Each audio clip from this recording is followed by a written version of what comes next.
Welcome to the Independent School Podcast with me, Juliet Corbett. As an executive coach and strategy advisor, I guide senior leaders in the world of education to find their strategic focus, empower their teams, and regain control over their time, helping them to go from exhausted to strategic. On this podcast, I share the ideas and tips that I've developed over the years to help the leaders that I've worked with one-to-one, so I can help you to focus on your priorities and achieve your goals with confidence and ease. And this week, I want to dive into a little bit about why coaching works.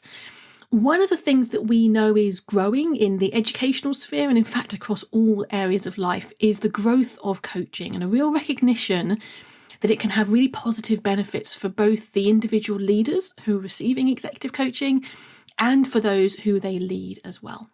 So on this episode, I wanted to dive into the 5 reasons why coaching works. Now, I didn't Google this. I didn't think about what other coaches say about this. I developed these 5 areas about why coaching works from my own personal experience working with coaches myself. I've worked with 3 coaches during my career. Very early on, as I stepped up into my first fundraising leadership role, I had a fundraising coach.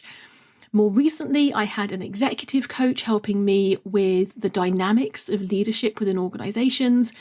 And then at the moment, and for the last couple of years actually, I have a business coach who coaches me on mindset and things like that, but also really specifically has experience in building a business as well. So coaches me on that too. And each of those coaches have served me in a different way. At different points in my career, as I've needed different things. But when it works well, what all of them have done is achieve these 5 things, which I'm going to talk through today, which is basically the core of why coaching works. So the first thing is it helps you to get out of your head. All of us live our lives through our thoughts. And what I mean by that is we are interpreting what is happening around us, both what other people are saying, what other people are doing. We're interpreting the way our own body feels and the way that we feel we are performing at work. All of it gets filtered through our mind, which generates thoughts around each of these things. And one of the biggest insights that I've had that's emerged slowly through my career is that our thoughts don't always give us a great handle on what's actually going on in the real world. They can lie to us, and sometimes very convincingly. So, for example, back in the early days of my career, I could have gone into a meeting with one of my peers, so a leader but in a different sphere in the organisation, and I could have had interactions with that person and then left that meeting and really thought to myself, gosh, I didn't articulate what I wanted to articulate. I didn't get my expertise across to this other individual. And as a result, I didn't get what I needed to happen out of that meeting. And I'm thinking in my head, they think I'm worthless. They think I don't know what I'm doing. They don't value my input as one of their peers in the leadership team. And I can feel pretty depressed and pretty down about that. Potentially for the rest of the day, potentially even if it's really bad, for a number of days after that. What I came to realise was that reality of what actually happened in that meeting and what that other person was thinking could be completely different from my set of thoughts. They could come away realising that actually I do have something to contribute. I do have a unique perspective, but in this particular instance, they weren't able to or weren't willing to give me what I needed in terms of shifts and changes with the way their team was working. That's what I interpreted as them not valuing me, but actually they could value me immensely and the role that I play within the leadership team. And I started to realise with the help of my coaches that what goes on in my head is not the same as what is real. So one of the great ways that coaching can help is it helps us to get out of our heads. It helps us to express things externally to somebody else in a confidential manner, to someone who understands the type of environment in which we work and the type of role which we have in that environment, and helps us to really just get out of just a thought process, which can be quite circular, and get it out there into the world in a confidential, safe way. So that's the first thing that coaching does. The second reason that coaching works is because when you've done that, you've got your thoughts out of your head to a trusted advisor, what often happens is that we realise that we're normal. A lot of us can go through our career feeling that we are different to everybody else, we're an imposter in our role, that what we're feeling is not normal. Other leaders don't feel this way. The reality is that most of what you feel is very likely to be very similar to what most other leaders felt at different points in their career and may indeed still be feeling and thinking now. So the second reason that coaching works is because it can give you some camaraderie, some sense of getting your thoughts out of your head to a trusted advisor who is in most circumstances going to be honestly able to reflect back to you, that's okay, that's normal, it's fine to feel that way. Maybe they would share, I feel the same way now, or I felt the same way in the past. And that is an enormous relief. And in actual fact, a lot of people talk about imposter syndrome, and it's quite a fashionable thing to be talking about. I think this is one of the biggest steps towards beating that imposter syndrome, is just to understand that what you are feeling is entirely normal. The third reason that coaching works is because as you get all those thoughts out of your head, not only is a coach able to reflect back to you, that's okay, that you feel that way, that you think that way, but what a good coach can do is shine a light on the patterns and the connections between all the different things that you're sharing. And quite often when I'm the coach and someone's sharing with me, what I find is that they do a bit of a brain dump towards the beginning of the session. There's, this happened and this is going on and I feel like this. And then at some point, some of them, not all, but some will then say, I'm so sorry, this is really unstructured. I'm just dumping everything on you. I didn't have the time to structure this in advance of our session. And my response to all that is always, that's what this is for. This is a session to enable you to put some structure around what you're feeling, to find the patterns and the connections. And that it's almost inevitable that at least some sessions will involve some form of brain dump, some form of getting it all off your chest and getting it out there to the other person that you trust. And what's really helpful is if you can work with a coach who is able to shine a light on those patterns and connections, it helps you to generate your own insights. Now, what I found when I'm coaching people is that sometimes those patterns are in their behavior or in their thoughts, things that are recurring in things that they're sharing with me, maybe this session compared to previous sessions. And all coaches should be looking for that kind of thing, and then gently, carefully, in a very constructive way, shining a light on that in the way that the coachee can explore it. What I also find comes immediately to my mind when I'm coaching people is I can see the systems in which they're working and utilize systems thinking and strategic thinking to look for patterns and connections, not just in their behaviours and thoughts, but also in the environment in which they're working. Now, some coaches will do that as well. It's not just me that does that, but I find that when I'm working with people, because that's the way my thought pattern works, that's what I tend to reflect back to people. So, for example, that might be a head working with their senior leadership team, and certain things are happening that enable me to see, okay, there's a dynamic that's going on in that leadership team, or there's a systems thinking insight into why this is happening. Potentially it's linked to other things that we've talked about in the session on previous occasions. And a good coach will be able to shine a light on those patterns and connections and help you as the coachee to create more patterns and connections. It's a co-creation experience. So that's one of the reasons that coaching works. That's number 3. Moving on to number 4, a good coach provides another perspective. Now, this is something where my thinking has really evolved over time. I used to think that coaching was all about asking powerful questions, and that a coach wouldn't, or indeed shouldn't, in inverted commas, I don't like using the word should, but a coach shouldn't then share advice on how the coachee should act or next steps they could take. And my thinking has refined around this, because just asking powerful questions, to be completely honest, is a bit of a slow way to get to a positive outcome, a positive impact on the coachee.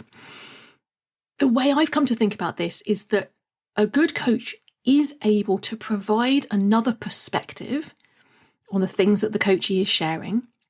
And I describe that as I share how the world looks to me. I never give advice. I'm not trying to tell somebody what to do or what to think. But I might say, well, from my perspective, this is how it looks to me. And I might then reflect on something that they've told me about, perhaps using those patterns and connections I spoke about in the previous point. So I'm creating another perspective by sharing how the world looks to me. And that might include brief, short stories about things that I've experienced in my career, ways that I've understood how the world works. That might be to do with different elements of power dynamics, different elements of how inequality works in society and in organisations still, and how we can think about those things and overcome them proactively. Just giving somebody another perspective, another way of thinking, another kind of angle on the challenges that they're working through. And the key there is not that the coach is giving advice, but instead the coach is giving another perspective that enables the coachee to generate new insights. And this is what we're looking for. We're looking for the person who's being coached being able to see things from a new perspective, have new kind of aha moments that may come fully formed, but more often come as, that's interesting. I've got an inkling that there's some truth in that. Haven't quite figured it out. I'm going to go away and do some thinking around that before our next session. And then over time, that little inkling that maybe there's something true in there develops into a fresh new insight. And then finally, the fifth reason why coaching works is when there's a focus on action. A lot of a coaching session is free-flowing conversation, which a good coach will structure, but it's often structured behind the scenes. For the coachee, it often feels like it's just a dialogue, a free-flowing dialogue going in various different directions.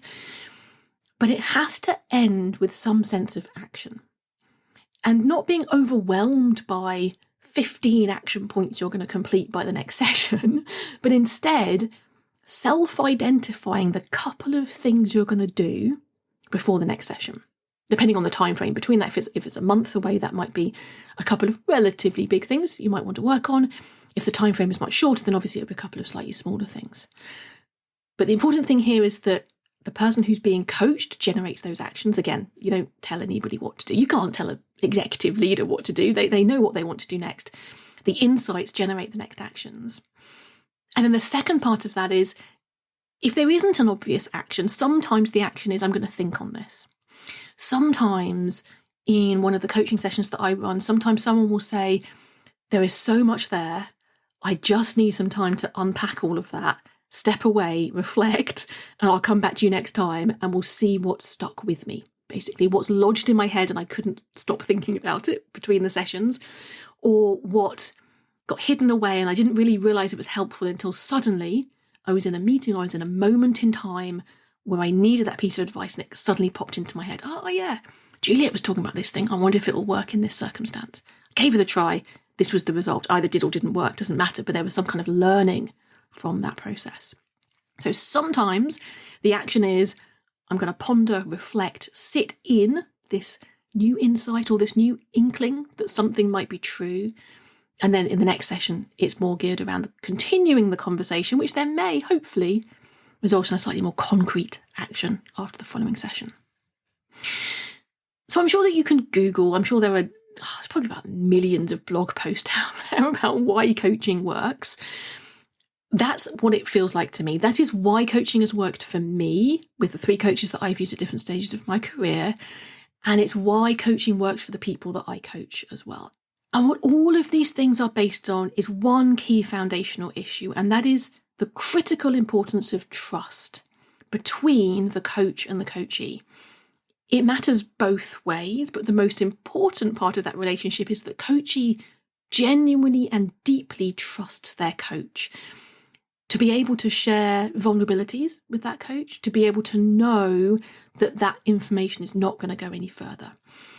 So there are 2 parts to that, which actually were slightly missing, or at least not fully foundationally established in my very first coaching relationship with the first coach that I had at the very beginning of my career. And it always led to that relationship never quite reaching its full potential in terms of the impact that it had on me, because some of this was a little bit hazy. The first thing is confidentiality has to be fully understood by everybody involved. So the way that I do that is by making very clear that everything that an individual shares with me is entirely confidential, even if I'm working with other parts of that same school. So if I'm working with a head and one or more of their leaders, there's like a confidential firewall basically around each of those relationships between me and the person I'm coaching, and that's understood by everybody and how that would work. And then the second part of trust is to be really deep trust. You have to actually like the person that you're talking to. So I strongly believe that every leader needs to choose their own coach. And some of that can be based on intuition. You're going to be spending quite a lot of time talking to a coach. And so it needs to be someone that you like, someone that you enjoy spending time with, someone you respect. So you respect what it is that the comments that they have to make as well. And you can't second guess any of that. That just has to be based on gut instinct and intuition. So to make sure that foundation of trust is there are many other things that you have to do, but the two really important things are you have to choose your coach and really trust your intuition as you're choosing them. And secondly, make sure that you really understand how the confidentiality is operating within your relationship between yourself and your coach, especially if there are other ways that same individual is working with other parts of your school. So hopefully that's been helpful, talking about why coaching works. Maybe this has triggered you to think that you could benefit from having a coach. Maybe you've had one in the past and it's been beneficial and you're coming up to a different stage in your leadership journey. Or maybe you've never had the opportunity to work with a coach and you'd like to explore what that might look like. Do reach out and contact me if you think I'm the right person. If I'm not, trust your instinct. Contact someone else who might be the right person. But I do really encourage all leaders to occasionally, you don't have to have it constantly, but occasionally working with a coach can really help to up-level your leadership abilities and enable you to really thrive in that job rather than just surviving from one meeting to the next. My contact details are all in the episode notes, so if you'd like to have a conversation, just reach out to me. Thank you so much for spending this time with me, and don't forget that if we're expecting ourselves to think strategically, we all need to be generating the space to breathe, the time to learn, and the courage to adapt. Have a great week. I'll talk to you again next time. Bye-bye then.